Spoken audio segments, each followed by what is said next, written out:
जय श्री राम। प्रिय मित्रों, आप सभी को हनुमान जयंती की हार्दिक शुभकामनाएं। आइए हनुमान जयंती के शुभ अवसर पे सुनते हैं हनुमान जी की जन्म कथा। हर साल चैत्र पूर्णिमा को हनुमान जयंती के रूप में मनाया जाता है। इस दिन भगवान श्री राम के प्रिय भक्त हनुमान जी का जन्म हुआ था। हनुमान जी भगवान शिव के 11वें रूप अवतार है, जिन्होंने त्रेता युग में भगवान राम की सेवा करने के लिए जन्म लिया था। अब सुनते हैं हनुमान जयंती से जुड़ा हुआ एक पौराणिक कथा। एक बार की बात है, ऋषि अंगिरा इंद्रदेव के लोक पधारे। इंद्रदेव ने उनका विधिवत स्वागत और सत्कार किया और ऋषि के मनोरंजन के लिए पुंजिक स्थला नामक एक अत्यंत रूपवती अप्सरा के नृत्य का आयोजन किया। पुंजिक स्थला ने बहुत ही मनमोहक नाच प्रस्तुत किया, लेकिन मुनि स्वभाव के कारण ऋषि अंगिरा को इन सब में कोई रुचि नहीं थी। वो तो नृत्य की ओर आकर्षित ना होकर प्रभु के ध्यान में मग्न हो गए। जब पुंजिक स्थला का नृत्य समाप्त हुआ तो देवराज इंद्र ने पूछा, हे महर्षि, आपको इस अप्सरा का नृत्य कैसा लगा? इस पर ऋषि अंगिरा ने उत्तर दिया, हे देवराज, मुनि स्वभाव होने के कारण मेरे नृत्य भोग में कोई रुचि नहीं है। इस कारण मैंने इस अप्सरा के नृत्य पर मैंने बिल्कुल भी ध्यान नहीं दिया, इसलिए मैं इसके प्रस्तुति के बारे में कुछ नहीं बता सकता। अंगिरा ऋषि द्वारा अपनी प्रशंसा न सुनकर पुंजिक स्थला उन पर क्रोधित हो उठी। इस पर ऋषि ने उन्हें श्राप दे दिया और कहा, हे पुंजिक स्थला, तू जिस रूप और सौंदर्य पर अभिमान कर रही है वो नष्ट हो जाएगा और तेरा अगला जन्म बानर के रूप में होगा।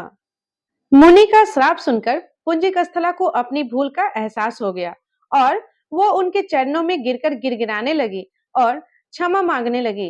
इस पर मुनि ने कहा, इस श्राप का प्रभाव तभी समाप्त होगा जब तुझे संतान की प्राप्ति होगी। इसके पश्चात पुंजिक स्थला ने बानर राज कुंजा की बेटी अंजना के रूप में जन्म लिया। अंजना का विवाह कपिराज केसरी से हुआ।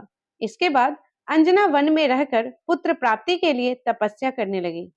इधर त्रेता युग में अयोध्या नरेश राजा दशरथ ने संतान प्राप्ति के लिए अपने गुरु वशिष्ठ के निर्देश के अनुसार पुत्रेष्टि यज्ञ कर पाया।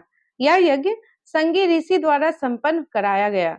ऋषि ने पुण्य आहुति की और इसके बाद यज्ञ कुंड से अग्निदेव प्रकट हुए और राजा दशरथ को एक खीर का पात्र देते हुए बोले, राजन, यह खीर आप अपनी रानियों को खिला देना।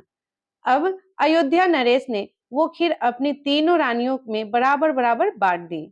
कौशल्या और सुमित्रा ने तो खीर ग्रहण कर लिया, लेकिन जब रानी कैकेयी यह खीर ग्रहण करने लगी तभी एक चील आई और उस खीर का कुछ अंश झपटकर अपने मुंह में लेकर उड़ गई। जब वह चील संतान प्राप्ति के लिए तपस्या कर रही अंजना माता के आश्रम के ऊपर से उड़ रही थी, तब माता अंजना आसमान की ओर मुख करके देख रही थी। उनका मुख खुले होने के कारण खीर का कुछ हिस्सा उनके मुंह में आ गिरा।